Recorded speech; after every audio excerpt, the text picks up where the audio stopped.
the Soul City Institute calls on political parties to commit to ending gender-based violence and femicide. This year, Soul City Institute's Kgalemelang from Awareness to Accountability campaign challenges political parties to hold themselves and their stakeholders accountable for their part in ending gender-based violence and femicide.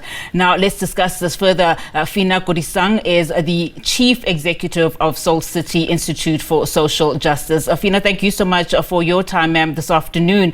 Now, of course, you saw that protest there, and of course that, just the account there from social activists, the Ubuntu movement, just giving us a picture of how, their society is dealing or is being faced with GBV, some harrowing stories that were narrated there. And, as South Africans, we have not moved much, in terms of the needle since the last 16 days of activism of no violence against women and children. In terms of violence against them, in as far as murder and rape of women and children is concerned, because this remains stubbornly high. What impact do you think political parties can then play and make in anti-sexual and gender violence awareness campaigns such as the ones that we are observing now? Thank you, and good afternoon to everyone. It's important, if you follow the NSP on gender-based violence, Pillar 1 speaks specifically to this, right? It speaks of coordination, it speaks of accountability. And it's about time that politicians take that mandate of making sure that we are well coordinated, we hold each other accountable, and not just speak of, maintenance of roads in their manifestos, building of this and that, whatever, because at the end of the day, there's intersections between all the issues, the structural issues.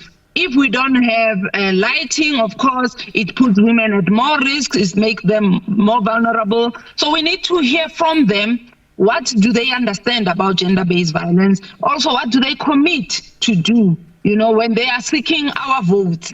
What is it that they are promising us, women of South Africa, the children of South Africa? What is the promise that they are making to us? Because we cannot just cast a vote on the basis of being promised better roads, good water. Of course, those are important, but what will be the value of having good infrastructure if we are dying and nobody cares that we are dying? We won't even live to enjoy that good infrastructure. So as Soul City, for us, it's important that all the dots are connected. We shouldn't just see it as an issue to be addressed by somebody else, but it takes all of us, politicians, individuals like the ones we are seeing today marching, who are saying we are standing up and we are putting our hands up to say in our community this will not continue. But I think politicians have been silent on the matter, especially now when they are busy campaigning for votes. We should actually hear very clear, what their plans are. And if we are not hearing it, I say to women, let us reconsider voting for parties that don't have a clear strategy and a clear manifesto around how they are going to deal with this stubborn problem, as you correctly call it. I would imagine that's where you begin, right? In terms of looking at those manifestos from those various political parties and sharing if one is not available in terms of the national strategic plan, because one of the biggest challenges that we are still having, is of course not seeing enough convictions, as it relates to GBV. I mean, I don't know how much you've heard in our, our highlights earlier on in our interviews, just the crime scene contamination, withdrawal of cases, just some of the challenges that have been highlighted in as far as getting those convictions that we need so that more women and more children can feel confident enough, to come forward. Yeah, our conviction rate is a disappointment. It sits at less than 8%, and we have not seen anyone being held to account for that failure. How do we contaminate a crime scene? What is the training that goes into that specialty area to say once a crime has happened, this is how you avoid contamination, And if we are not going to hold ministers accountable, like we say, politicians really need to be held accountable. As much as it starts in the home, as your previous speaker was saying, we can only do so much as citizens. There's a role that must be played at the level of policy, at the level of the laws of the country, but most importantly, at the implementation level, because that's where failure of all these good things that we are putting in place happens. You know, if we are not prosecuting, if we don't have enough rape kits, if we don't have capacitated police, if we are not holding all of the people who are responsible for making sure that we get the correct evidence, we take the law serious, then we are just wasting time, and we are just going to continue having these conversations every time the 25th of November comes, and the conversation ends on the 10th of December when we close the 16 days. Then we go on with things as normal until we come back to the 25th of November. That is not what we need to do in this country. We must be intentional, decisive, and if we are not going to use our vote to make that intentionality, felt, then I think we would have failed ourselves. And I think we are struggling, or maybe let me just be daring and say we are failing in as far as implementation is concerned. As you say, those pieces of legislature are there and we're not using the policies that exist around this particular matter.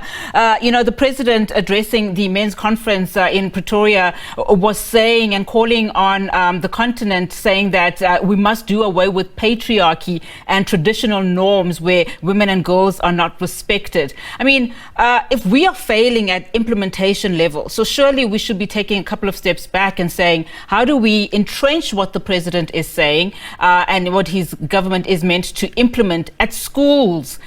Surely we are missing a couple of steps there and an opportunity to take this message home. What would work best is not blanket statements and like the ones that you are saying the president uttered, but to have a clear plan. They do it with the budget. When they give us the budget, they talk about the 10-point plan or whatever, to say, this is where we will start. We will start by doing this, and this is how you will measure the outcome. We will also do this, and this is how that outcome will be measured. Because within the presidency, there's the Department of Monitoring and Evaluation, right? So just uttering statements, it's again politicking from my view. So it needs to have a clear plan that follows that statement, assigned to a particular minister, so that we are able to then come and say, okay, minister, you were given this plan, you were given these timelines, we are holding you accountable for delivering on that. But until we do that with just statements and we are ticking a box, we've said something during the 16 days, at least, people know that we are putting gender-based violence on the agenda. But what is the clear plan? What is the budget that goes with that plan that is being presented as well? Clear message there, Phinah. Thank you so much for your time this afternoon. Of course, that was Phinah Kodisang, and she is the Chief Executive of the Soul City Institute for Social Justice.